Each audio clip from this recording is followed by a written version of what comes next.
Bienvenidos, bienvenidas a esta ponencia de la teología de la liberación a la teología del Papa Francisco, continuidad o ruptura, a cargo del Padre José Francisco Gómez Hinojosa.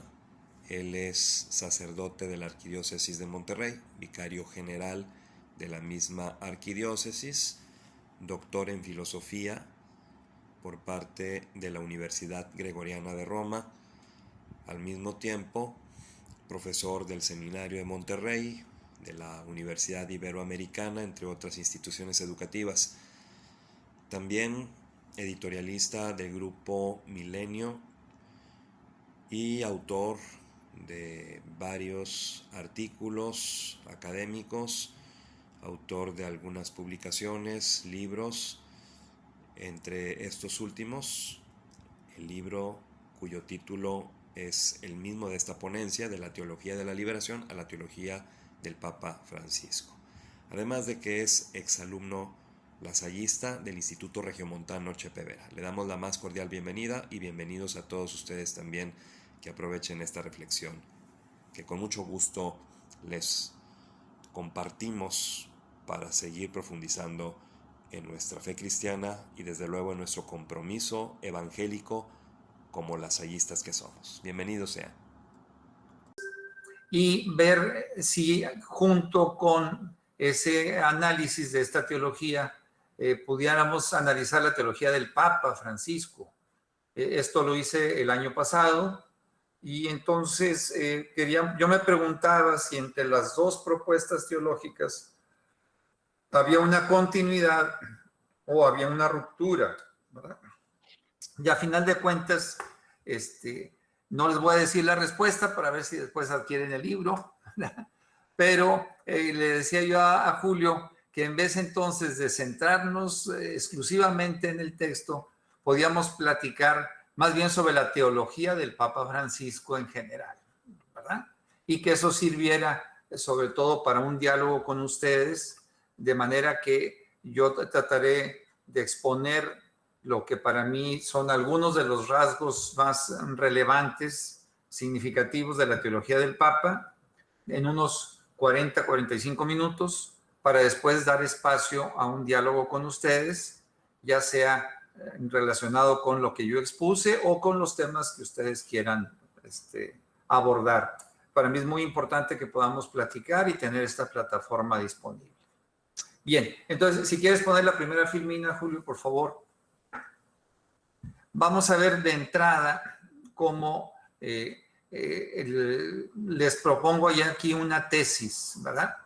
El método teológico del Papa Francisco es más pastoral y menos académico. No por ello su teología va a ser menos sólida, sino por el contrario.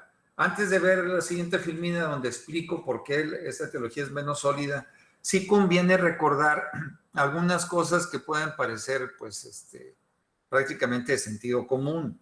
En la teología, o sea, en la ciencia teológica creemos precisamente que es una ciencia.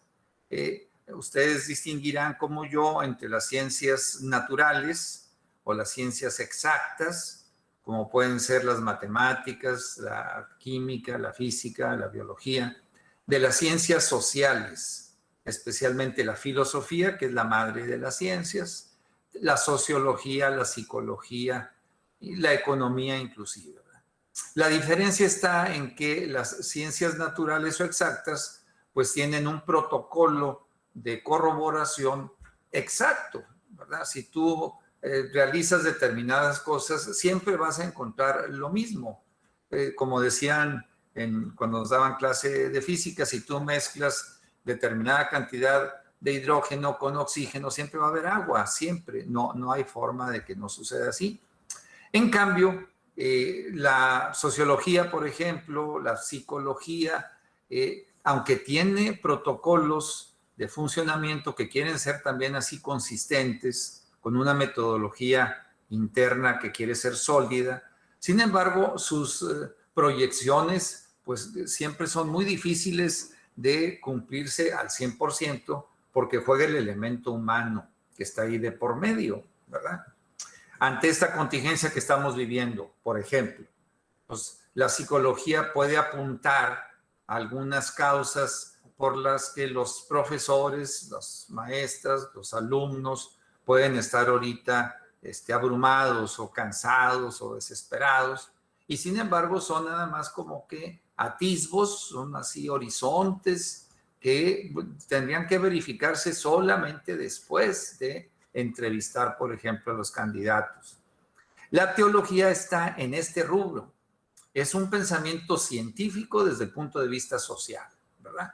Y lo es porque va combinando elementos que de acuerdo a su estatuto interno son válidos. Por ejemplo, la teología católica y en general las teologías cristianas siempre sostienen que para que tú hagas un discurso teológico siempre debes acudir primero a las Sagradas Escrituras, a la tradición de la Iglesia, especialmente al pensamiento de los santos padres, San Agustín, por ejemplo, al pensamiento de los doctores de la Iglesia, Santo Tomás de Aquino, y al magisterio de la Iglesia, en especial los documentos pontificios, sobre todo las encíclicas de los papas. Para tú tener entonces una propuesta teológica tendrías que cumplir con esos tres elementos. Sin embargo, el lugar desde donde surge la teología marca también la orientación de esa teología como de cualquier ciencia social, ¿verdad? No es lo mismo, por ejemplo, estudiar el confinamiento de una familia que vive en una casita. Aquí en Monterrey tenemos muchas casitas de Infonavit o de otras firmas en donde pues, tú entras a la casa y es una especie de salita de medio metro, una cocinita de otro medio metro y luego una escalera que te lleva a dos recamaritas de 2 metros. Es muy diferente hacer un estudio desde esa casa sobre la dinámica intrafamiliar que ahí se está dando, a hacerlo en una mansión donde hay pues muchas habitaciones, hay espacios libres y ustedes como educadores pues lo conocen mejor que yo, ¿verdad? Hace poquito platicaba con un profesor del seminario de nosotros que se quejaba de que sus alumnos no seguían con atención las clases en línea y que de repente estaba ahí el seminarista que está en un grado de filosofía, pues atendiendo alguna presentación en línea que le mandaba el profesor y de repente salía la hermanita, oye, quiero jugar contigo. Y entonces el formador le decía, bueno, ya manda a tu hermanita a la fregada, o sea, concéntrate aquí en la clase. O ¿por qué no te vas a la biblioteca de tu casa para que desde ahí sigas en línea la clase, ¿verdad? Evidentemente en la casa de este muchacho, pues cuando mucho tienen una computadorcita y tienen nada más una habitación al respecto. Entonces es diferente plantearte lo que es el confinamiento desde ese lugar a planteártelo desde una residencia con muchas habitaciones y un espacio designado nada más para el estudio. Esto se llama el lugar social, desde donde se produce un determinado pensamiento. Entonces, esto que es estrictamente filosófico y con su derivación sociológica, tiene también impacto en la teología. No es lo mismo producir teología, un pensamiento teológico, desde América Latina, desde nuestras parroquias de la periferia, desde las comunidades eclesiales de base que surgen especialmente en Brasil, a hacerlo desde una universidad europea, ¿verdad? Entonces, las dos teologías son válidas, siempre y cuando se sometan a estos protocolos que mencioné, de acudir a la Sagrada Escritura, a la tradición y al magisterio, de respetar los signos de los tiempos, pero van a ser diferentes no solamente por el enfoque que van a tener, sino por el surgimiento de sus preocupaciones. A un teólogo de América Latina lo que le va a preocupar de entrada son los problemas que tiene la gente que él está viendo que sufre. A un teólogo europeo le va a preocupar en muchas ocasiones no tanto lo que está sufriendo, sintiendo la gente, sino lo que él va descubriendo a lo largo de sus investigaciones académicas. Por lo tanto, la teología del Papa Francisco no es que sea menos sólida, sino que de repente se inserta todavía más en la vida de los fieles, en lo que son sus preocupaciones, que las preocupaciones que puedan tener los académicos. A mí me llama la atención en las universidades europeas, por ejemplo, las temáticas de las tesis doctorales, ¿verdad? Yo batallo mucho con los padres de nosotros que van a estudiar algún posgrado precisamente a Roma o a otra parte de Europa, cuando iban, ahorita pues está todo detenido, ¿verdad? En la selección de sus temas, ¿verdad? Pensemos en, siempre en clase, quizá Julio se acuerda de este ejemplo que yo ponía, en dos teólogos que quieren enfocar dos problemas diferentes. Hay un padre que trabaja en una parroquia que está enclavada en los basureros de aquí de Monterrey. Y entonces este padre quiere escribir una investigación que se va a llamar La teología de la basura. Es decir, él va a hacer una reflexión en torno a lo que significa vivir entre la basura, ¿verdad? La basura que nosotros producimos. Si este padre acude, repito, a esos protocolos que le comentaba, él va a hacer un trabajo teológico válido, ¿verdad? Diferente a un padre que quizás se va a Alemania y va a estudiar, ahora se están cumpliendo, no me acuerdo qué aniversario de la infalibilidad del Papa. Y entonces se va a plantear si el Papa es infalible o no. Y va a ser un estudio muy documentado, quizá de 500 páginas, con citas en 6, 7 idiomas, sobre la tradición de la Iglesia en torno a la infalibilidad del Papa, que va a ser un tema quizá muy interesante, pero con cero impacto en la realidad. Entonces, de entrada, les quiero compartir que en mi opinión la teología del Papa Francisco, aunque aparentemente pudiera ser menos sólida porque es menos académica, es mucho más impactante en la realidad de la gente. Y esto viene a colación porque desde que el Papa llegó, pues ya tiene que 7 años, ¿verdad? Inmediatamente se le empezó a acusar de poca solidez académica, doctrinal, y también de estar muy sesgado en sus pronunciamientos por su tradición latinoamericana y argentina, cosa que es completamente normal, ¿verdad? Yo digo en son de broma que si el siguiente papa va a ser un mexicano, pues a lo mejor se pone por nombre Juan Diego I, ¿verdad?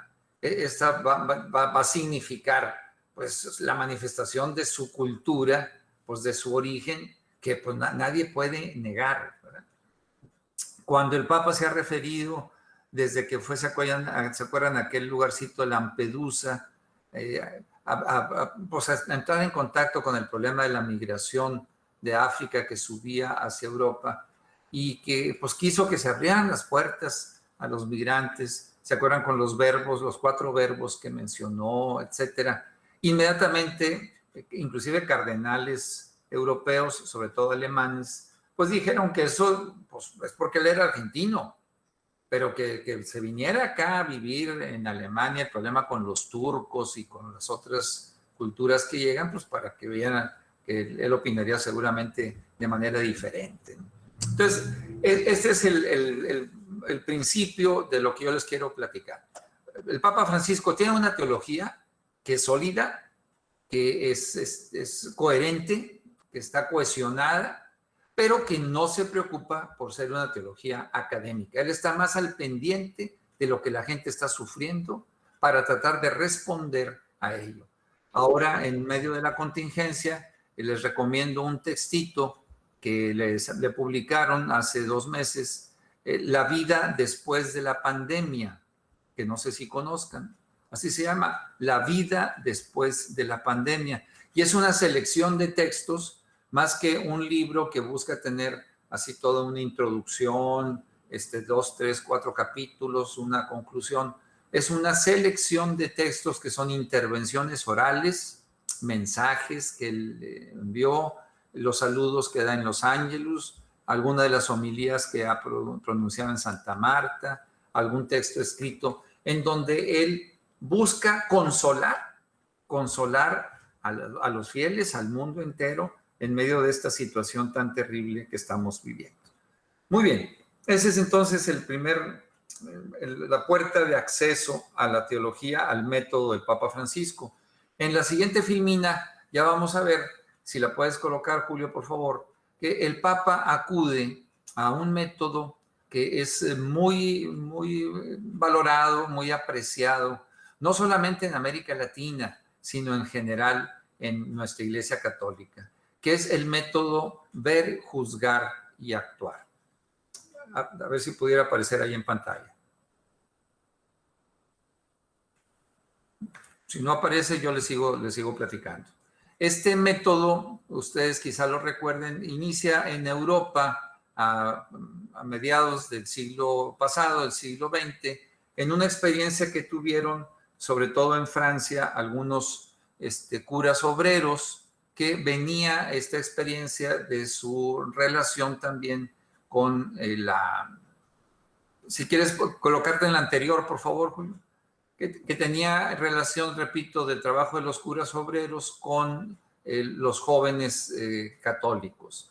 El método buscaba, y ahora sí vemos la siguiente, Julio, en el ver, juzgar y actuar. En el ver era presentar una especie de radiografía o de fotografía de la realidad.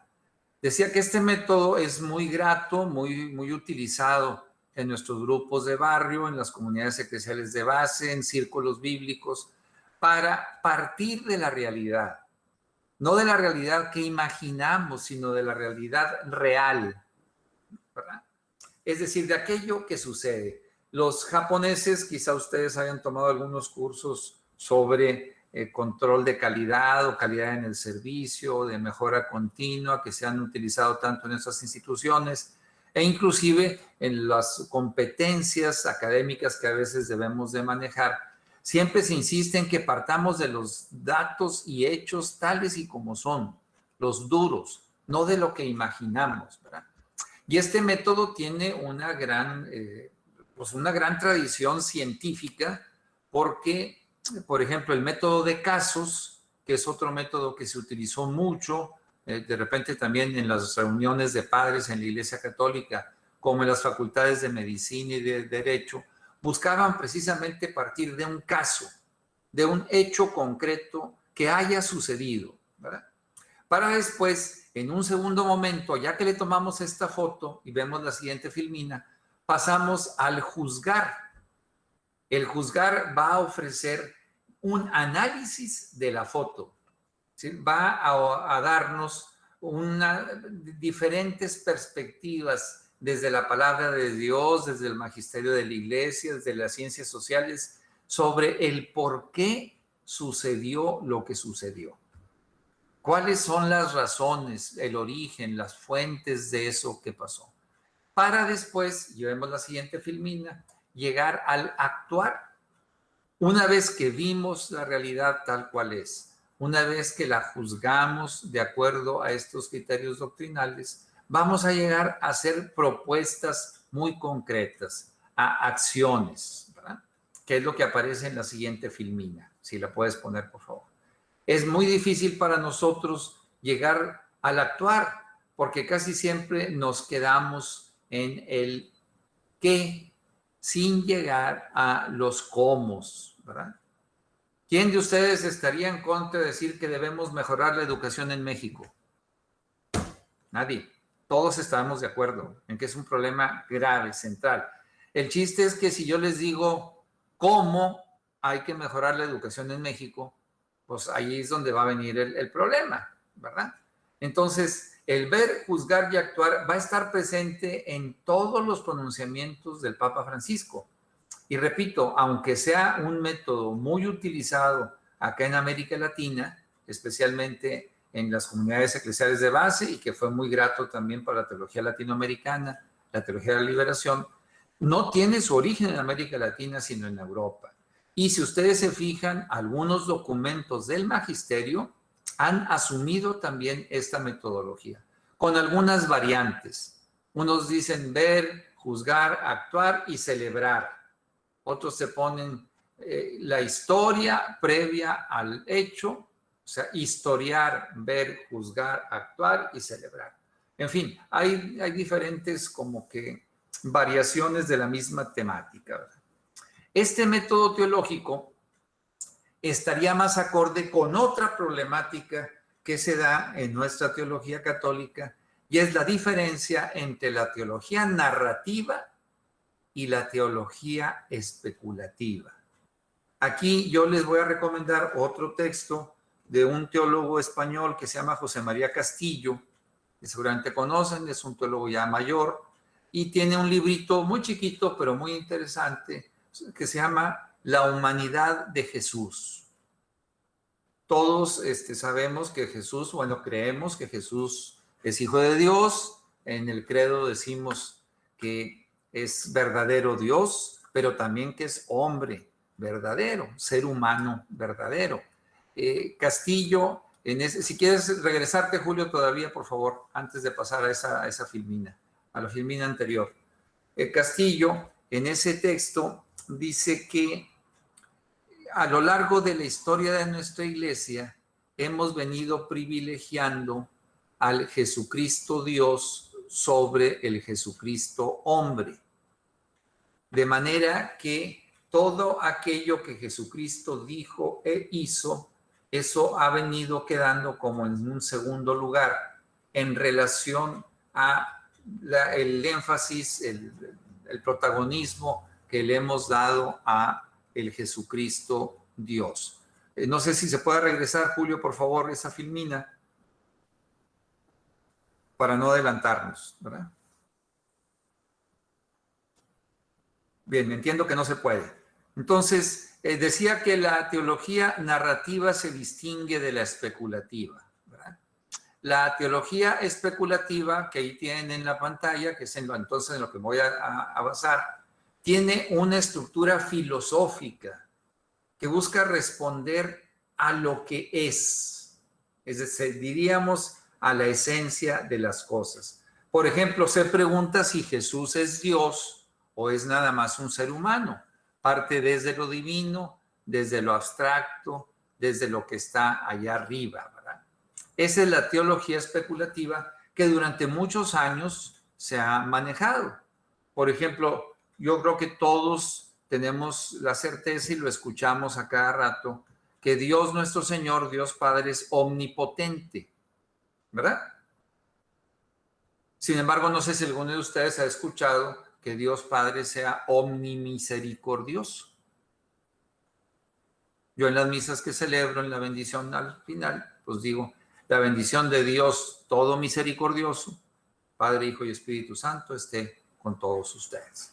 Este énfasis en la misericordia en vez de en el poder se basa entonces en otro enfoque que no tiene que ver con la teología especulativa. Vemos la siguiente filmina, Julio, si se puede avanzar, por favor, donde les platico de la teología narrativa.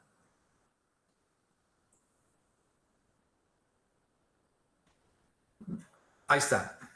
La teología narrativa, entonces, a diferencia de la especulativa, se estructura en base a los hechos. Y ahí ya no se va a preguntar sobre el qué es Jesús, si es hijo de Dios, sino quién es Jesús y qué fue lo que en realidad hizo.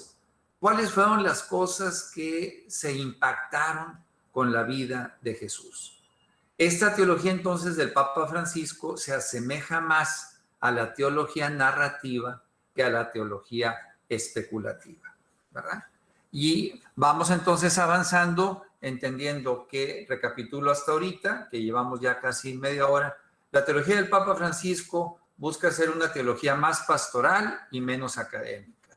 Utiliza el método ver, juzgar y actuar y se acerca más a la teología narrativa y menos a la teología especulativa. Este asunto de la teología narrativa y la teología especulativa también nos conecta con otra corriente, y con eso concluyo el tema del método en el Papa Francisco, que es el énfasis en el Jesús histórico y no en el Cristo de la fe.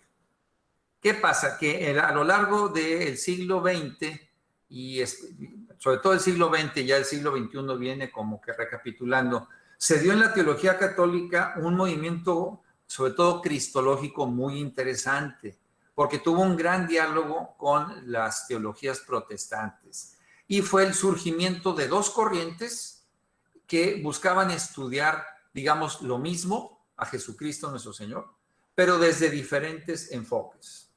Una corriente más encabezada por arqueólogos, historiadores, exegetas, decía, vamos a ver qué fue lo que exactamente dijo e hizo nuestro Señor Jesucristo. Si puedes avanzar a la siguiente, Julio, por favor. ¿Qué fue lo que exactamente, la anterior, qué fue lo que exactamente decía, dijo e hizo nuestro Señor Jesucristo? ¿Verdad? Si quieres ahí quédate, por favor. ¿Qué vamos a estudiar, decían estos científicos, por ejemplo, un planteamiento que hace otro autor que les recomiendo, como ustedes comprenderán, siempre los profesores pues nos la pasamos recomendando libros o lecturas o acercamientos, y pues esa también es mi chamba. Les recomiendo otro texto que se llama Jesús, aproximación histórica, de José Antonio Pagola. Este señor, un español ya grande de edad, se dedicó en ese texto, Jesús, aproximación histórica, a reunir todos los estudios que hasta la fecha, el siglo pasado, fines allá por 1980, había sobre la vida y obra de Jesús.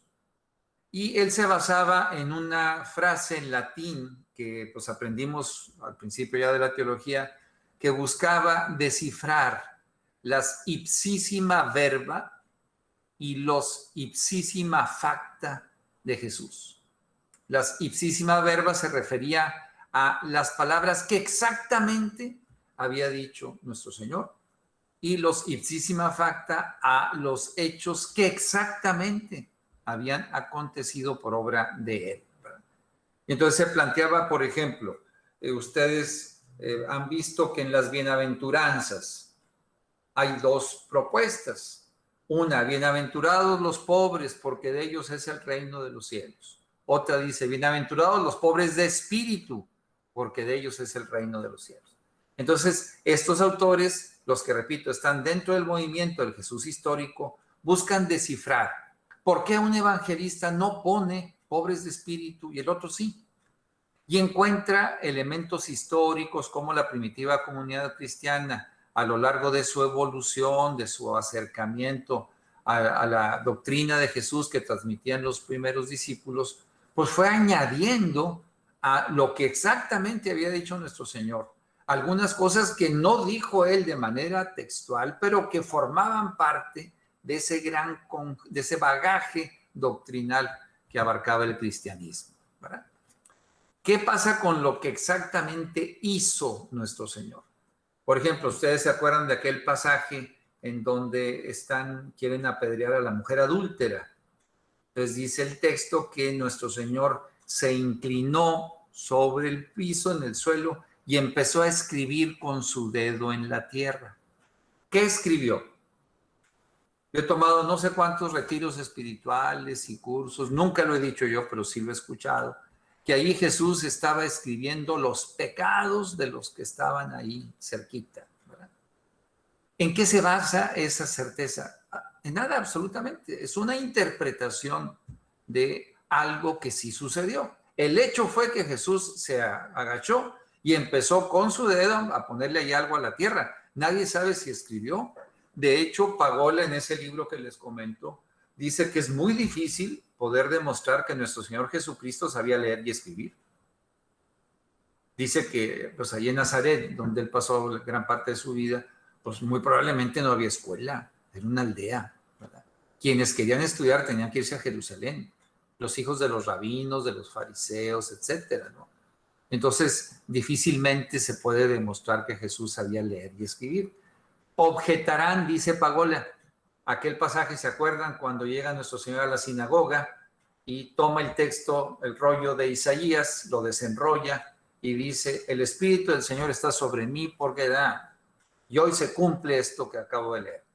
Y dice Pagola, seguramente ese pasaje Jesús se lo sabía de memoria y no tuvo que leerlo, porque formaba parte del bagaje cultural de todos los judíos. Entonces, esta es la distinción entre el énfasis en el Jesucristo de la fe, que es la interpretación sobre lo que se hizo, lo que hizo Jesús, y el Jesús histórico, que es el acceso a lo que exactamente dijo e hizo, ¿verdad? Por eso aquí en la filmina les pongo que no resulta difícil concluir que de las actitudes pastorales de Francisco de Roma, del Papa, brota también una determinada teología. Ustedes han visto desde que llegó, ¿verdad?, la naturalidad con la que se desenvuelve, el aprecio hacia aquellas personas que son marginadas en nuestra sociedad, sigue resultando escandaloso para muchos cuando le preguntaban al Papa sobre las personas homosexuales y dijo, ¿quién soy yo para andarlos juzgando, ¿verdad? Las continuas críticas que está recibiendo de la curia a diario. Hay una gran molestia de parte de monseñores, obispos, cardenales, por su manera de conducir a la iglesia, que quiere que sea cada vez menos poderosa, menos institucional y más cercana a la gente. Por eso el Papa entonces privilegia la narración sobre la especulación y nos recuerda que debemos regresar a los rasgos de la vida y obra de Jesús, insistiendo en su misericordia. ¿Se acuerdan de aquel librito que se le publicaron recién que llegó, verdad? Dios es misericordia, que también es muy recomendable. Y tenemos, Julio, la última filmina. Si la pudieras poner, si es que se puede, ahí está. Entonces, me parece muy importante, para concluir este temita, no confundir la sencillez con la falta de solidez. Que no caigamos en lo que una vez me dijo una alumna. Yo unos años estuve dando clases en la Universidad Pontificia de México, en la licenciatura y maestría en filosofía. Y tenía yo una alumna que era, digamos, peculiar, por ponerle un adjetivo, ¿verdad? Y teníamos un intercambio con profesores de Europa y una vez llegó un profesor alemán que hablaba español y dio allí un curso durante un semestre. Entonces una ocasión llega y me dice, no hombre Paco, este profesor es un verdadero filósofo, este sí es filósofo. Hombre, qué bueno, ¿y por qué? Pues mira, mide como 1,95. Échense entonces un dato para ser buen filósofo, mide 1,95. Está pelón, está calvo completamente. Fuma pipa y no le entiendo nada. Ese es el verdadero filósofo, ¿verdad? Entonces, a veces tenemos esa impresión que algo es más sólido mientras más complicado es, ¿verdad? Y no debe ser así, ¿verdad? Una teología entonces será más sólida mientras más asequible sea en su lenguaje y mientras más impacte en las necesidades, en los sufrimientos de las personas. Todas estas presentaciones las va a tener Julio por si después se las quiere compartir y les pueden servir. Y como todavía nos quedan 7 minutos en lo que había pensado, si gustas abrir, Julio, por favor, la presentación de la Cristología, que es junto con otras presentaciones, ahí ustedes las van a tener para que después las revisen, pero el acceso a la Cristología del Papa Francisco también, pues es una continuación de lo que hemos estado viendo. Para el Papa Francisco, Jesucristo está vivo, Jesucristo es pobre y Jesucristo es misericordioso. 3 características que en este momento nos tendrían que impactar mucho, sobre todo por lo que estamos viviendo. Excelente, ya se abrió. Con que pongas la primera filmina va a ser suficiente, Julio, ¿verdad? Después de esta, ¿verdad? De entrada, entonces, el Papa no va a apostar por una cristología dogmática, sino por una que se centre más bien en estas diferencias que les comentaba. La diferencia entre el Jesús histórico y el Cristo de la fe. Y en la siguiente filmina, Julio, si la puedes poner, por favor, aparece lo que les mencionaba. Bueno, más adelantito. Yo creo que ahí la dejamos, este asunto de la cristología. Ahí está. Los 3 énfasis: Cristo vivo, pobre y misericordioso, ¿verdad? Es muy importante esto de Jesucristo vivo, porque ustedes verán cómo en nuestras liturgias católicas, pues casi siempre todas nuestras celebraciones tienen que ver con difuntos. Yo celebro misa aquí todos los días y cuando digo, vamos a ofrecer esta misa por las siguientes personas difuntas, y ¡pum! De hecho, es una lista como de 15 a 20 personas cada misa, ¿verdad? Y también por la salud de 4 o 5. Y en acción de gracias de algún aniversario por ahí. De manera que el tema de la vida no pareciera estar presente en nuestras necesidades, ¿verdad? Jesucristo pobre y Jesucristo misericordioso, ¿verdad? Y luego tenemos, si puedes, Julio, abrir la presentación de la eclesiología, que es la siguiente, donde ahí les presento, según el Papa Francisco, 5 características de la iglesia que él propone, ¿verdad? Ustedes seguramente conocen y leyeron la Evangelii Gaudium. Es un texto sobre el que hay que regresar, que siempre hay que tener presente. Y en mi opinión es el gran texto del Papa Francisco. Es, digamos, lo que él elaboró con más cuidado, no obstante que fue al inicio de su pontificado, pero me parece a mí que en ese texto, el Evangelii Gaudium, va delineando cuáles son las principales notas de la iglesia. Y aquí les pongo, si quieres, en la siguiente filmina, Julio, los 5 énfasis, ¿verdad? Francisco propone una iglesia de puertas abiertas, en salida, pobre para los pobres, misericordiosa y sinodal, ¿verdad? Y claro, ahorita estamos en medio de esta contingencia y pues los templos están cerrados, pero Francisco propone primero una iglesia de puertas abiertas que sean no solo físicas, sino que de repente pues no nos cerremos, no cerremos las puertas con tanto requisito y con tanta complicación que a veces hacemos en las parroquias. Espero que así no suceda en los colegios y en las instituciones salesianas, ¿verdad? Porque acá con nosotros sí pasa mucho.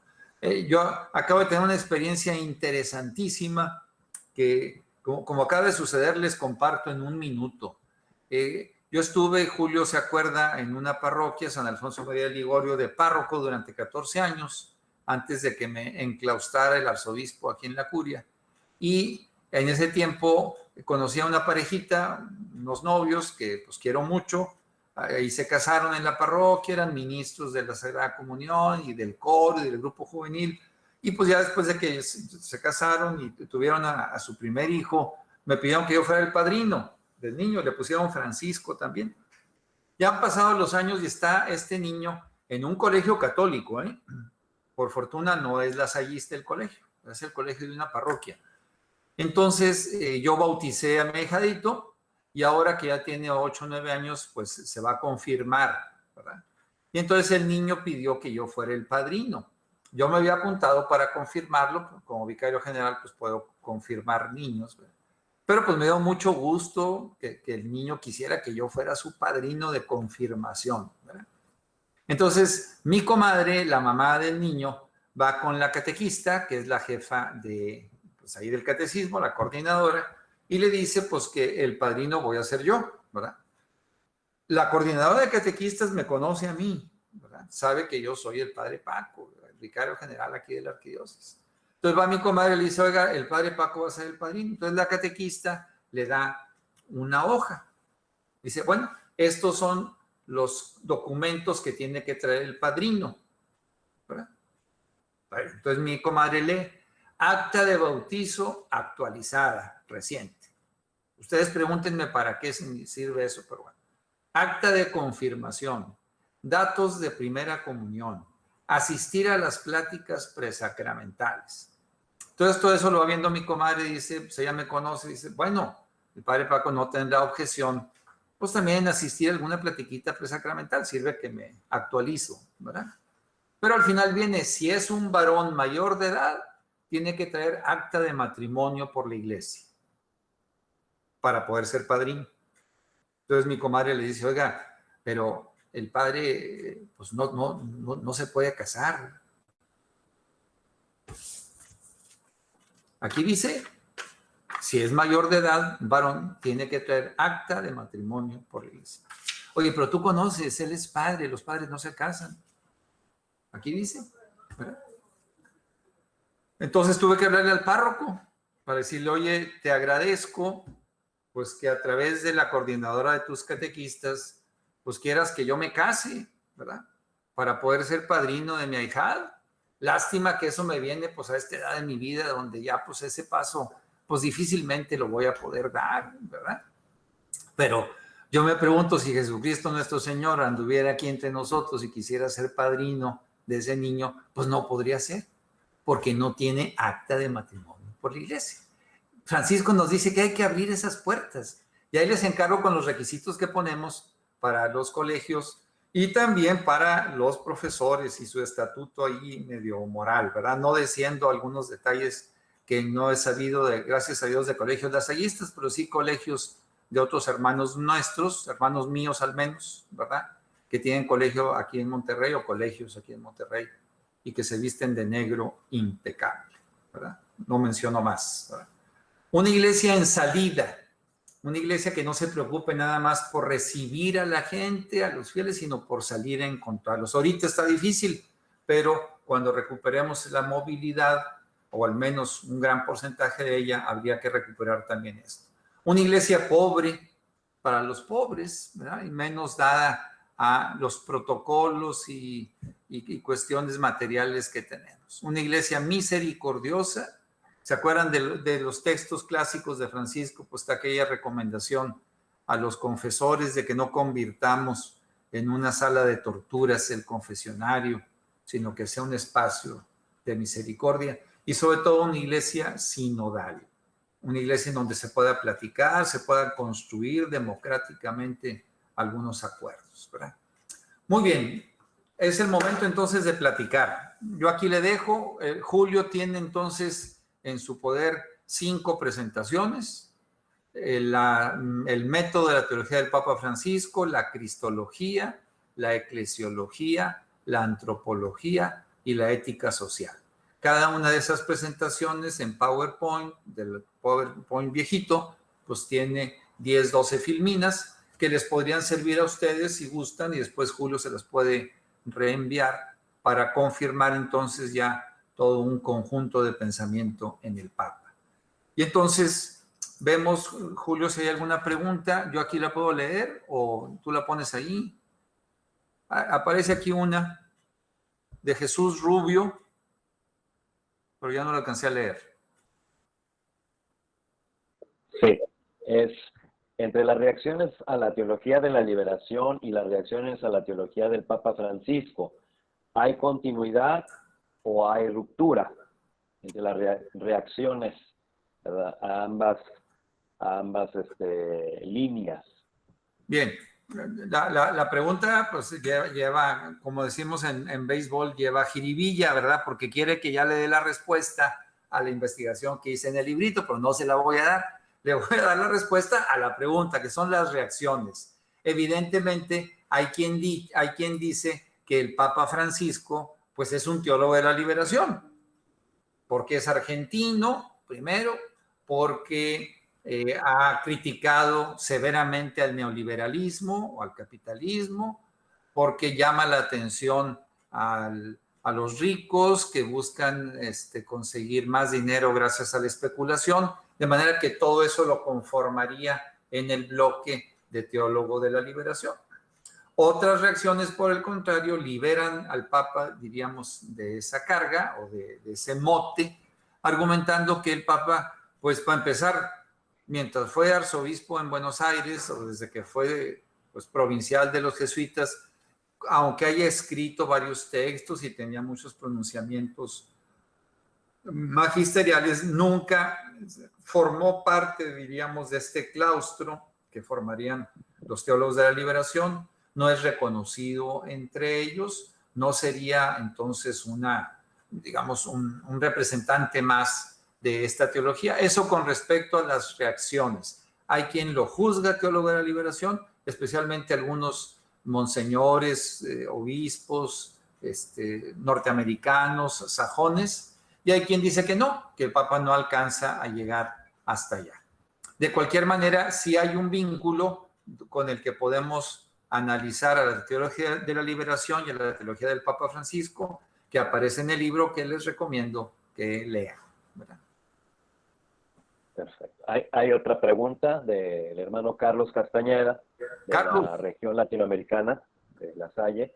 Dice, el título del libro llama la atención.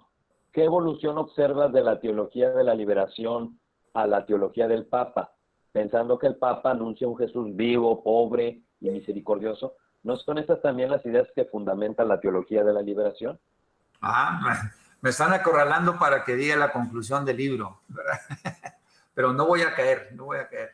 Sí, evidentemente hay una evolución. Fíjense que en el estudio que presento de la teología de la liberación, hablo que este movimiento teológico pues ha tenido varias etapas. Imagínense, desde 1970 hasta la fecha. Ya cumplió 50 años, ¿verdad? Ha habido una evolución, como ha tenido una evolución América Latina y en general los planteamientos político-religiosos. Todos ustedes pues son muy jovencitos, yo creo que nadie tiene todavía los 50 años, de manera que no había nacido cuando ya la teología de la liberación pues estaba apenas empezando. Pero siguió la evolución que siguió también el mundo.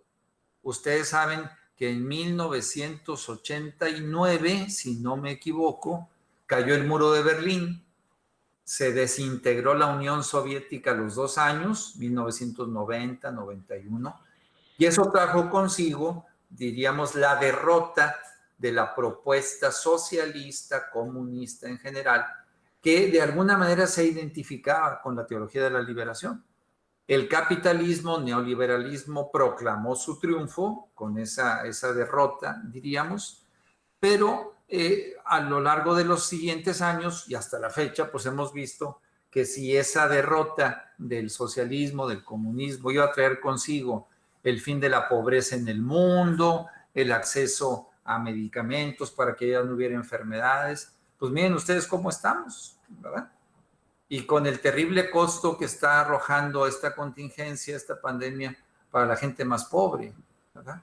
Que si antes ya batallaba para tener acceso a hospitales y medicamentos, imaginémonos ahora cómo estamos sufriendo eso. Todos tenemos seguramente experiencias. Entonces, sí ha habido una evolución en el pensamiento de la teología de la liberación, en sus propuestas, ¿verdad?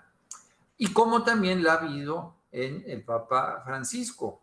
Él mismo reconoce, y creo yo que eso nos pasa con los años, que mientras más grande te vas convirtiendo, pues menos atento estás a los detalles que son legalistas o formalistas y te apuntas más por otro tipo de aspectos que pudieran ser más trascendentales. Un padre que falleció aquí hace poquito, Julio recordará, el padre Román Guerrero, que falleció hace poco, me dijo a mí antes de fallecer una frase que todavía me retumba. Dijo: Paco, yo me pasé muchos años de mi vida preocupándome por cosas que no tienen importancia. Y la preocupación por esas cosas que no tienen importancia me hizo perder de vista las cosas que son verdaderamente importantes. Entonces yo creo que también se ha dado esa evolución, como lo preguntan, en los dos elementos, ¿verdad? Es que me aparecen las preguntas, Julio, pero se quitan inmediatamente. Entonces, si tú me las quieres ir diciendo, por favor. Sí, ahorita no, todavía no hay otra pregunta. ¿No las puedo ver yo aquí? Sí puedes, al ponerle chat, donde está en la pantalla derecha, Sí. las personas, y luego al otro lado, al lado derecho, hay una pestañita que dice chat, y ahí tú puedes ver. Pero ahorita ya fue la última pregunta, ¿verdad? Dice, puros hola, saludos, hola, buenas tardes, bienvenidos. Buenas tardes. Abajo hay más. Sí hay preguntas, ¿cómo no? Ahí, ya, Max. Dice Eva, Macmillan dice... Aquí tengo yo una de Eva Grijalva. Déjame ver si está ahí presente Eva Grijalva, ¿verdad? Dice, si la teología de la liberación, a mi parecer, muestra los gestos del Dios de Jesús, ¿por qué la mayoría de los sacerdotes no la toman como una de las prioridades dentro de su ministerio? Ay, Eva, pues yo también me lo pregunto, ¿verdad? Lo que pasa es que la teología de la liberación también estuvo marcada por dos elementos en su surgimiento, y fue que parecía primero una teología violenta que respaldaba aquellos movimientos de liberación que fueron sobre todo respaldados por las guerrillas en América del Sur. ¿Se acuerdan de aquellas historias de, por ejemplo, de curas guerrilleros, de personas que vinculadas a la Iglesia Católica tomaban las armas? Y entonces daba la impresión de que era una teología que apostaba por la lucha de clases, por la violencia, etcétera. Y eso hizo que muchas personas se retrayeran y no quisieran, muchos padres, participar de este movimiento. También quienes hablaban del tema, pues no siempre, o quienes hablábamos del tema, no siempre dábamos testimonio con la vida personal de aquello que se comentaba, lo cual fue desautorizando poco a poquito el planteamiento, ¿verdad? Sin embargo, más allá de teologías de la liberación o teologías especulativas, creo yo que sí hay un gran movimiento en la actualidad para regresar a Jesús, como que yo estoy escribiendo otro texto que espero, si me invitas, Julio, para noviembre, diciembre, si estamos vivos y sanos por aquí, espero ya presentárselos, que se llama así precisamente, el título es que si la Iglesia Católica tiene futuro. Y mi tesis es que solo tiene futuro la Iglesia si regresa a Jesús, ¿verdad? Que pareciera pues una especie de contradicción. La Iglesia Católica podrá avanzar hacia el futuro si retrocede a encontrarse otra vez con la vida de Jesús, ¿verdad? Precisamente la siguiente pregunta de María Elena Arrece Palacios es la misma. Hay quien dice que la teología de la liberación promueve los levantamientos armados. Yo no tengo esa impresión, ¿verdad? Sino que más bien eran estas reacciones de quienes pues no somos pobres y vemos siempre pues como una amenaza planteamientos que cuestionen nuestra vida, ¿verdad? Jorge Luis Macmillan González, desde su punto de vista, ¿cuáles son algunas orientaciones que marca la teología del Papa Francisco en el tema de pastoral educativa o pastoral escolar? Ay, qué excelente pregunta, Jorge Luis. Fíjate que cuando acá en el seminario se ha revisado, por ejemplo, los programas de estudio y demás, hemos descubierto en algunos planteamientos del Papa Francisco al menos dos ejes que yo quisiera compartirles. No tengo a la mano ahorita la bibliografía como para poder fundamentar o sostener lo que voy a decir con alguna cita bibliográfica. Pero mi impresión es que el Papa Francisco habla, por una parte, de respeto a los alumnos, respeto a los padres de familia, pero un respeto que va más allá del respeto que ustedes tienen que manifestar ahorita y que si no lo tienen, los demandan los papás, ¿verdad? Yo todavía tenía hermanos lasallistas, maestros míos, que me aventaban el borrador. O sea, yo fui muy travieso en primaria y había un profesor que tenía una regla pues, de este tamaño, ¿verdad? Entonces con ese nos pegaba y los papás estaban completamente de acuerdo con eso.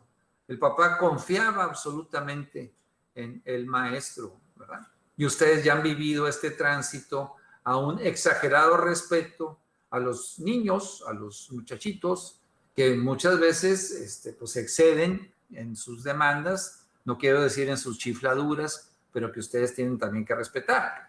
El Papa dice que no, que el respeto va en la línea de considerar y entender la evolución también pedagógica de un niño, pero que vaya adaptándose a ciertas normas. Y luego me preocupa a mí, bueno, gracias a Dios creo que los colegios La Salle ya no son de los, diríamos, elitistas en las diferentes ciudades en las que estén, no sé en otras partes. Cuando yo estudié en el Regio, que estudié con beca porque jugaba básquetbol y yo estaba en una escuela de gobierno y precisamente en una final de básquetbol le ganamos a los riquillos, o ahora diríamos a los fifís del Regio, ¿verdad? Y al final se acercó el profesor Enrique Vargas con mis papás para ofrecerme una beca. A Vargas le interesaba que yo fuera a jugar básquetbol ahí. Yo tenía 10 años, estaba en cuarto de primaria, ¿verdad? Entonces ahí fue donde yo entré al Regio, que era el mejor colegio socioeconómicamente hablando de toda la ciudad. Entonces yo tuve puros compañeros que eran los más ricos, de las familias más pudientes de todo Monterrey. Ya después eso quedó en el olvido y al menos mi impresión es que el Regio, el Franco, esos colegios pues, forman parte ya de las clases medias, ¿verdad? Quizá medias ascendentes un poquitito, ¿verdad? Lo cual pues es una gran ventaja porque recupera los valores que antes se tenían con respecto a los colegios católicos, que daban religión y daban valores, y eso formaba a la persona, la fortalecía para emprender la vida. Después vino la necesidad de aprender inglés, después la necesidad de aprender computación, y ahorita no sé cuál sea el criterio de los papás para definir a qué colegio meten a su niño. Por desgracia, creo que a veces pueda ser pues que se rodeen de personas que puedan tener solvencia económica, ¿verdad? Entonces el respeto va en la línea no nada más de aguantar al niño, sino de considerarlo como una persona que atraviesa por un cambio físico, biológico, cultural, familiar, y que después puede de alguna manera completar su formación por otro lado. Entonces, primero, respeto. Y un segundo elemento que también plantea el Papa para la educación es este asunto de la sinodalidad que les comentaba, de que nuestros colegios, nuestras opciones educativas tienden y tienen que ser más democráticas cada vez, ¿verdad? Yo sé que eso es muy difícil, pero entiendo que por ahí tendría que venir esta posible reforma amparada en el planteamiento de Francisco, ¿verdad? Dice, Celso Aros Méndez, ¿hay alguna pronunciación positiva o negativa del Papa Emérito Benedicto XVI sobre la teología del Papa Francisco? Y si hay una continuidad entre la teología de ambos papas. Celso, muchas gracias por la pregunta. Sí ha habido intentos, especialmente de enemigos de Francisco, de hacer patente una supuesta división o enfrentamiento entre el Papa Francisco y el Papa Benedicto. Un cardenal de África de color Sara, creo que se llama, ¿verdad? Hacia fines del año pasado, este año, publicó un texto donde decía este cardenal que siempre se ha manifestado contrario a Francisco, especialmente en cuestiones litúrgicas, pero él ahí mencionaba que ese texto, ese libro, muy crítico, ¿verdad? Contaba con el respaldo de Benedicto, ¿verdad? Y no es así. Creo yo que no hay una continuidad teológica entre los dos. Benedicto, pues toda la vida fue profesor, ¿verdad? No sé si ustedes sepan la historia de la ruptura entre Joseph Ratzinger, Benedicto XVI, y Hans Kuhn, un teólogo suizo, los de la misma edad de Francisco, andan de Benedicto andan ya en los 90 años, ¿verdad? Y que de jóvenes fueron asesores de obispos en el Concilio Vaticano II y que eran teólogos los dos de una gran avanzada, ¿verdad? En Alemania, ser teólogo y ser profesor universitario tiene un prestigio muy notable y también unas prestaciones quizás semejantes a las de ustedes. A los profesores allá les dan carro, les dan departamento y un sueldo pues, muy alto, como el que seguramente ustedes percibirán, ¿verdad? Y entonces, Joseph Ratzinger, estoy hablando de 1968-70, es profesor de teología dogmática al norte de Alemania en una ciudad que se llama Münster, y Hans Küng está acá abajo, al sur de Alemania, en Tübingen, en Tubinga. Y entonces Hans Küng, que había conocido a Ratzinger en Roma durante el concilio, va e invita a Ratzinger a que se vaya de profesor acá a Tübingen, ¿verdad? Con este ofrecimiento vas a tener un carro, un departamento pues, hagan de cuenta que era una profesión civil muy cotizada. Y Ratzinger, estamos hablando de un señor que tiene 34, 35 años, ¿verdad? Pues llega a Tübingen porque es la universidad, digamos, en boga, y al poco tiempo, por la época que estamos viendo, les repito, fines de los 60, que hay una gran convulsión en el mundo entero, pues en la universidad se hace una huelga porque la universidad había despedido a una señora que era la afanadora ahí, la que se encargaba de la limpieza. No sé qué falta administrativa cometió la señora, de manera que pues, recursos humanos ya ven que a eso se dedica, ¿no?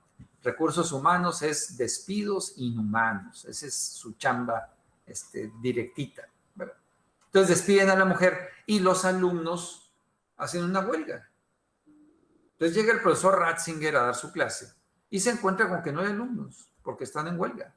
Entonces va con su amigo Hans Küng y le dice, ¿sabes qué? Pues yo aquí no puedo trabajar. Me desvelé preparando la clase, vengo para que estos chavos me pongan en huelga, me regreso a Münster. Y allí apareció entonces la división entre Ratzinger y Hans Küng. Ratzinger entonces se dedica a la academia y se dedica también desde sus capacidades a defender el magisterio de la iglesia. Después, ya que pasan los años, es nombrado también en un nombramiento que fue inusual, porque de ser sacerdote nada más, sin ser obispo de ninguna parte, Juan Pablo II lo hace arzobispo de München, de Múnich, ¿verdad? O sea que fue un salto en los escalafones acá eclesiásticos que no debían existir, pero que existen, pues un salto notable, ¿verdad? Y desde ahí, desde ser arzobispo de München, donde después lo hace cardenal, se lo lleva a Roma como prefecto para la Congregación de la Doctrina de la Fe. De manera que toda la vida de Ratzinger estuvo marcada por la academia.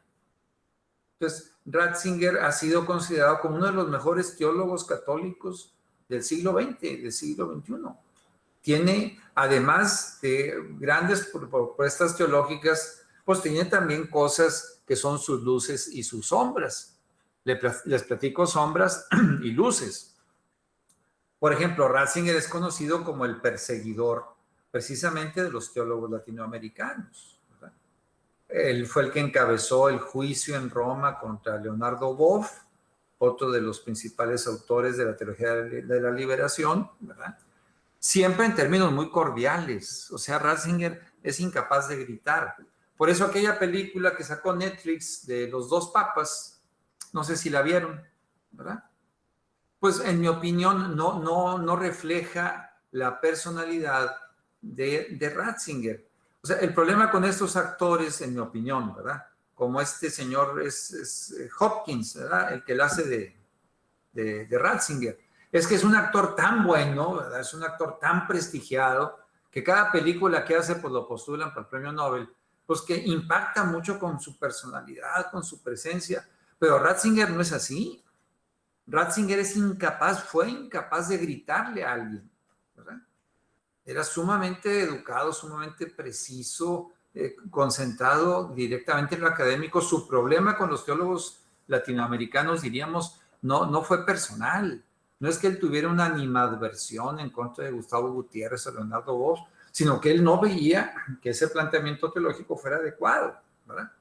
Entonces Francisco, sin ser teólogo de la liberación, pero siendo argentino y planteando este tipo de postulados, pues evidentemente presenta una corriente diferente a la que presenta Ratzinger. Les decía de esa sombra en Ratzinger, pero ahí les va una luz que a mí me platicó y ahí sí lo puedo decir porque es algo positivo, un legionario de Cristo, que siendo Ratzinger todavía cardenal y prefecto para la Congregación de la Doctrina de la Fe, lo invitaron a participar en un gran concurso, un gran congreso de teología en Nueva York que organizaban los Legionarios de Cristo, ¿verdad?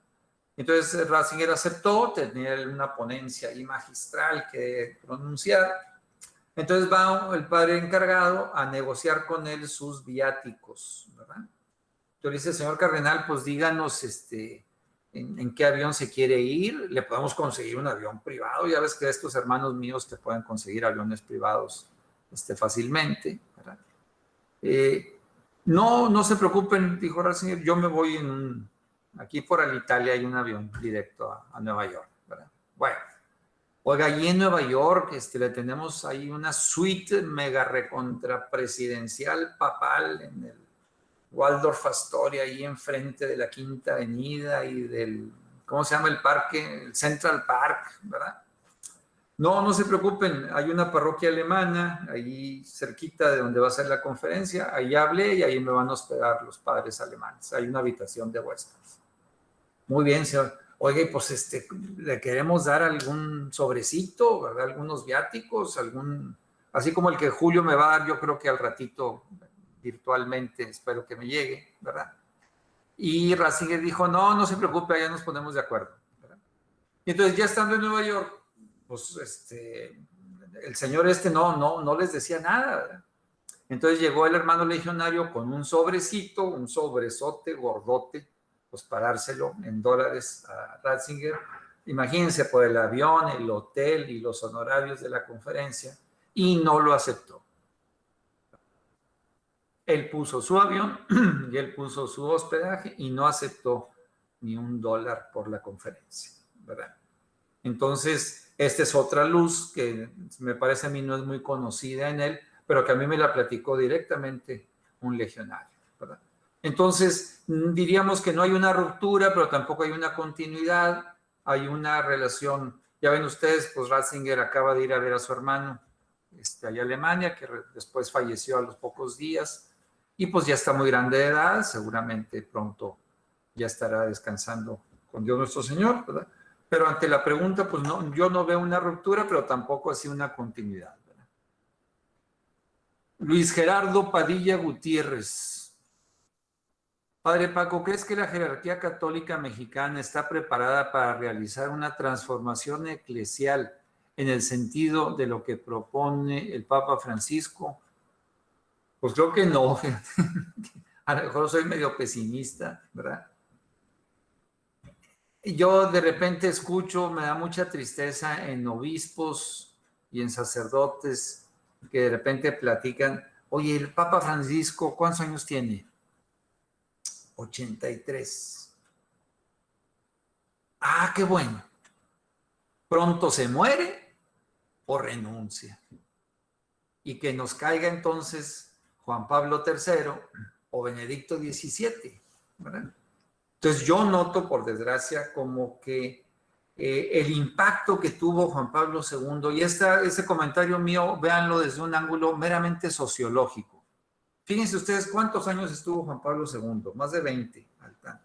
Entonces, él, quieran que no, marcó a toda una generación de jóvenes, de muchachos, que para empezar entraron al seminario y veían en la imagen de Juan Pablo II alguien a quien imitar, ¿verdad? Y Juan Pablo II te prometía entonces una iglesia poderosa frente a estados que eran poderosos. Y esto, como mencionaba hace ratito, por la historia personal de Juan Pablo II. Si él venía de un país como Polonia, donde tanto habían batallado con el comunismo y que la iglesia jerárquica había sido un bastión de defensa. ¿Se acuerdan ustedes? Pues el sindicato Solidaridad, Lech Walesa, todo lo que Juan Pablo II aportó. Bueno, no sé si estoy hablando de historia muy lejana, pero me imagino que ustedes la conocen, ¿verdad? Entonces, pues eso marcó, me parece a mí, a muchos padres, a muchos obispos. Todavía, si ustedes ven cuántos cardenales ha hecho Francisco, pues un gran porcentaje siguen siendo de la época de Juan Pablo II y no se diga de Benedicto XVI. Entonces, yo confío en que fruto de esta contingencia, después de esta pandemia, nos veamos obligados ¿sí? En la jerarquía a salir de nuestra, de esta estructura en la que estamos atados, ¿verdad? Confío, pero pues lo veo un poquito difícil, ¿verdad? Luego, Jesús Rubio, ¿podrías compartirnos 2 o 3 ejemplos de prácticas pastorales en una escuela católica a partir de la teología del Papa Francisco? Sí. Mira, difícilmente te podría yo compartir ejemplos de escuelas que sean primaria, secundaria o hasta prepa. Mi experiencia en los últimos 30 años pues ha sido en universidades, ¿verdad? Pero creo que de alguna manera se pueden replicar hasta acá, hasta abajo. Yo creo que un elemento fundamental es la excelencia académica, que eso no se puede perder, ¿verdad? Leí hace poquito y les recomiendo un texto en la revista Nexos de un señor que se llama Jorge Castañeda, quizás lo recuerdan. Él fue secretario de Relaciones Exteriores con Vicente Fox.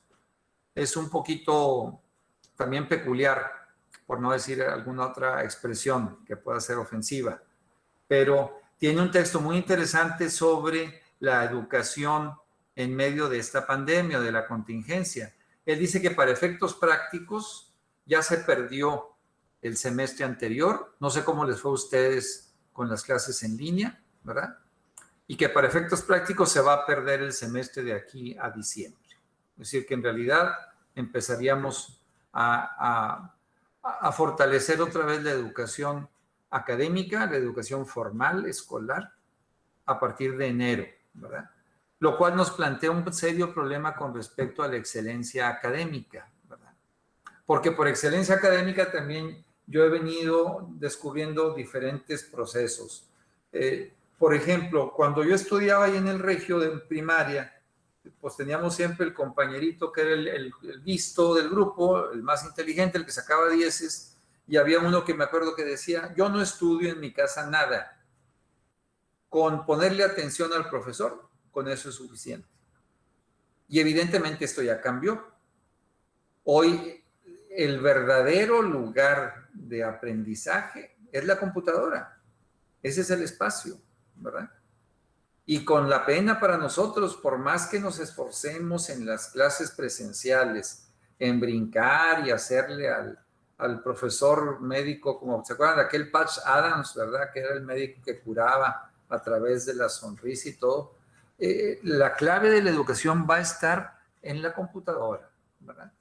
Entonces habrá que ingeniárnosla para que este semestre próximo podamos mantener una excelencia académica a través de lo virtual. Sé que es muy cansado para profesores, para maestros, es muy cansado para alumnos, para padres de familia, pero junto a esta excelencia académica que yo entiendo no nada más memorizar ni tener competencias o habilidades instrumentales, la excelencia académica yo la entiendo como el fomento de la capacidad crítica de los alumnos.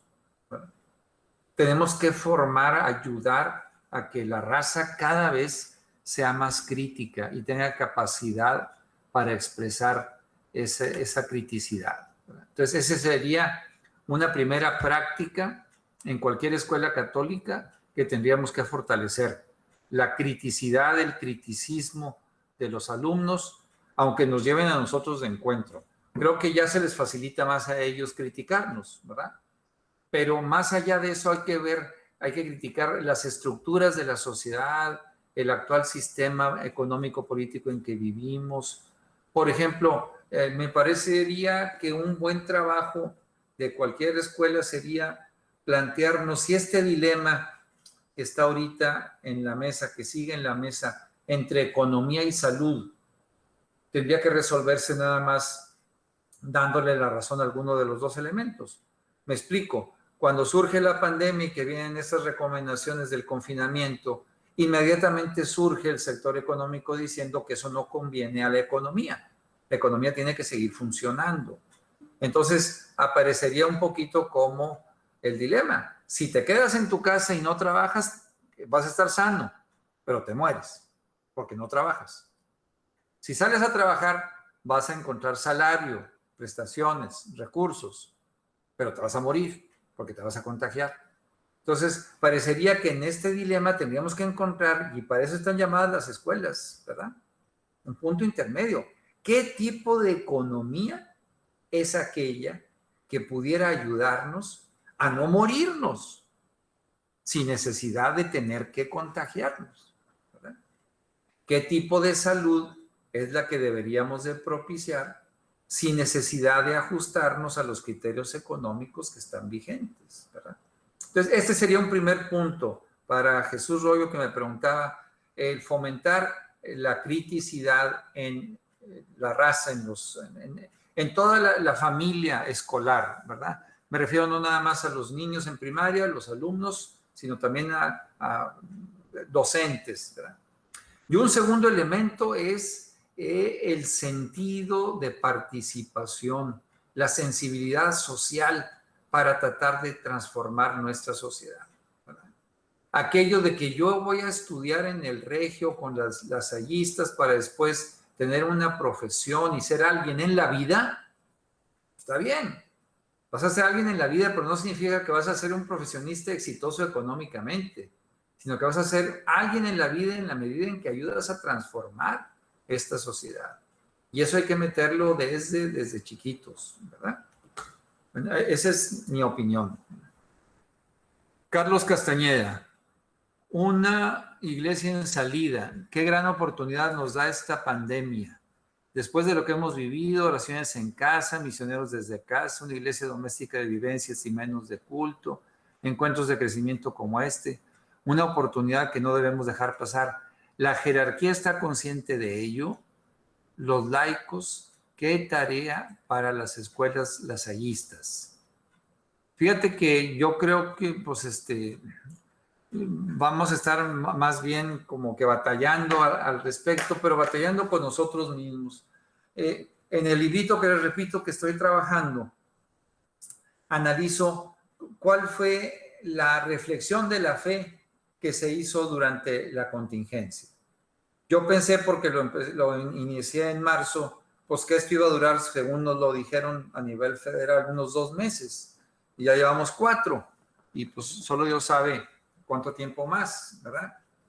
Pero una reflexión de la fe que me ha gustado es que de repente he visto en pocas intervenciones de jerarcas, de obispos, el decir, la pandemia es un castigo de Dios. Me parece que ha sonado muy poquito. De repente por ahí hay alguna voz aislada, ¿verdad? Entonces, en ese sentido creo que hemos reaccionado bien. No es una condena de Dios, no es un castigo por nuestros pecados. Casi todo lo hemos canalizado a decir que la naturaleza es la que nos está castigando. Es decir, que de alguna manera hemos afectado tanto al medio ambiente que este virus surge precisamente por el maltrato que le hemos dado. Ese sería un primer punto.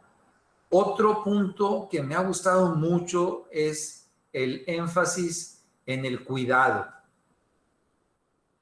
En propaganda gubernamental, en los colegios, en las parroquias, insistimos mucho en cuidar a los viejitos, en cuidar a los niños, el que seamos responsables. Este asunto de que, pues si me contagio me vale, ¿verdad?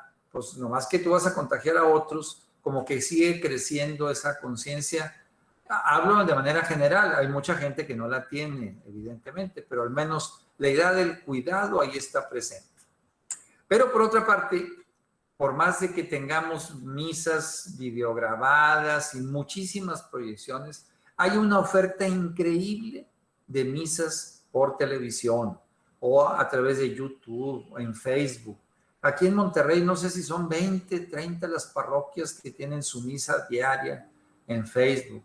De aquí de la diócesis yo celebro pues todas las noches a las 7, ahí en el canal digital de la arquidiócesis.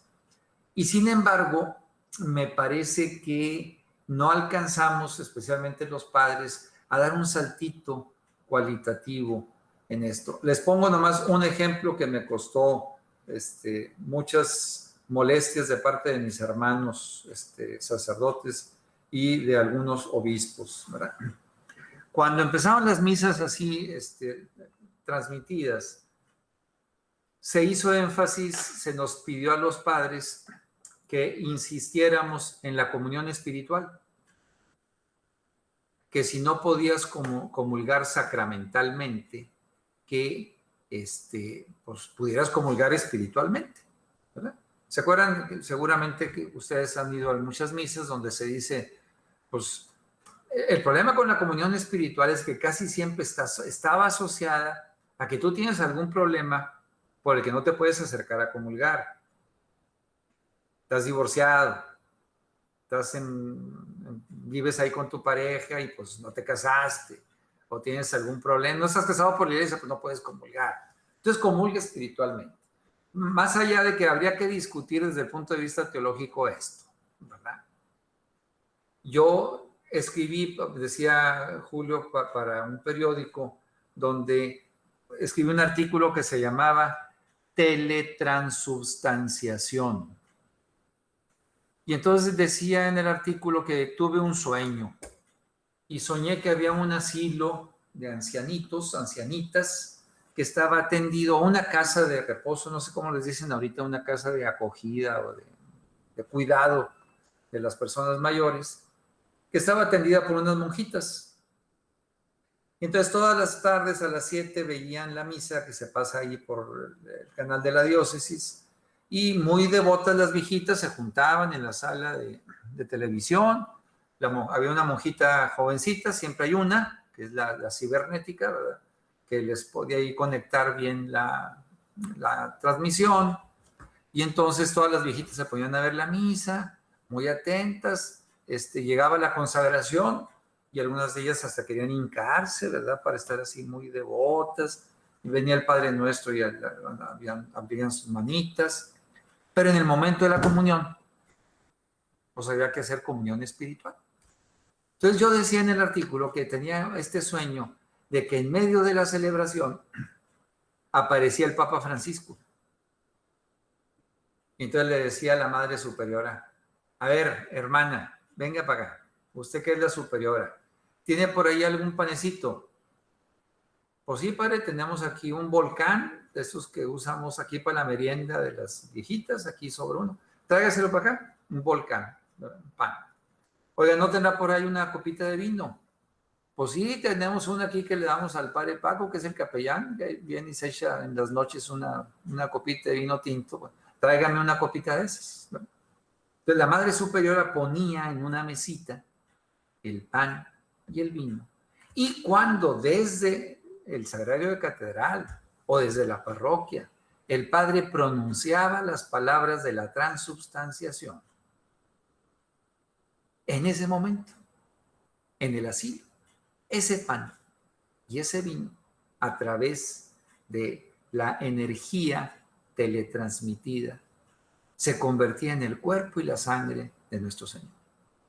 La monjita superiora, la madre ahí, tomaba el pan, lo partía y se lo daba a comulgar a cada una de las viejitas. Les pasaba la copita, se tomaban un traguito cada quien y comulgaban. ¿Verdad? Fue un sueño, ¿verdad?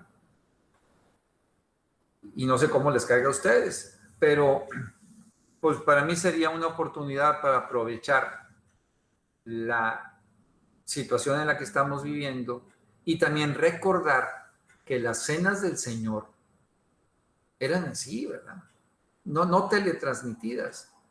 Pero ¿qué hacían los primeros discípulos? Se juntaban en las casas, escuchaban la palabra de los apóstoles, de los discípulos, de los que habían conocido a Jesús, de los que pues, tenían alguna noticia de él, etcétera, ¿verdad? Y después compartían, es decir, cenaban lo que había. No era que fuera una cena especial. Y al final se ponían de acuerdo para ver a quién le faltaba algo, cómo podían de alguna manera atender las necesidades de los demás, ¿verdad? Entonces, yo les invito también, porque ya vamos acercándonos al final, pues a su creatividad, ¿verdad? Ustedes, sobre todo las que están en contacto con niños en primaria, pues son bien creativas y yo conozco que hay mucha innovación en ustedes. Yo coordino la maestría en educación en la Ibero y muchos de los que llegan a estudiar la maestría, algunos lasallistas también, pues platican sus historias con los grupos, sobre todo de niños en primaria, de niñas. Y es bien interesante toda la creatividad que ustedes tienen. En esta línea también creo que podríamos ser un poquito más creativos. Bueno, chavos, son las 6:30. Tal y como le había dicho a Julio, yo pensaba echarme un rollo hasta acá. Hay algunas preguntas que ya no voy a poder contestar. Les digo que ahí con Julio se van a quedar las 5 presentaciones en PowerPoint que les mandé. Espero que les sirvan. No sé, Julio, si esto es lo que tú pretendías. Pues sí, efectivamente, una reflexión sobre la verdad teológica que estamos viviendo desde el pontificado, desde el ministerio del Papa Francisco y cómo este debe impactar desde su magisterio pontificio, cómo debe impactar pues en nuestro ser y quehacer como ministros de la educación a través de nuestras obras lasallistas. Desde luego, ¿verdad? Te agradecemos, Paco, este tiempo, esa forma tan particular de exponer, de conversar, porque finalmente las a las que en las que he estado presente, pues son a través de discursos, de diálogos, de reflexiones compartidas, y me parece que esto es lo que va enriqueciendo y va construyendo todavía más lo que pretendemos. Entonces te agradecemos de todo corazón a nombre de el Distrito México Norte este momento que has tenido con nosotros, con quienes participamos y trabajamos, colaboramos e impulsamos la educación humanista, cristiana, lasallista. Muchas gracias, Paco, por este tiempo. Gracias a ti por la invitación. Ahí Julio, además de las 5 presentaciones, tiene mis datos, tiene mi número celular, mi dirección electrónica, por si alguien quiere comunicarse, con todo gusto entramos en diálogo. Muy amables, entonces, ahí nos estamos viendo. Gracias, Paco. Hasta luego. Y gracias a todos ustedes, y pues les haré llegar, ¿verdad?, estas presentaciones para que puedan tenerlas y poder repasarlas. Se está grabando esta sesión, entonces ya veré la manera de cómo subirla, ya sea a YouTube o a las redes sociales de nuestro Distrito México Norte. Muchísimas gracias y que la pasen bien. Buenas tardes a todos.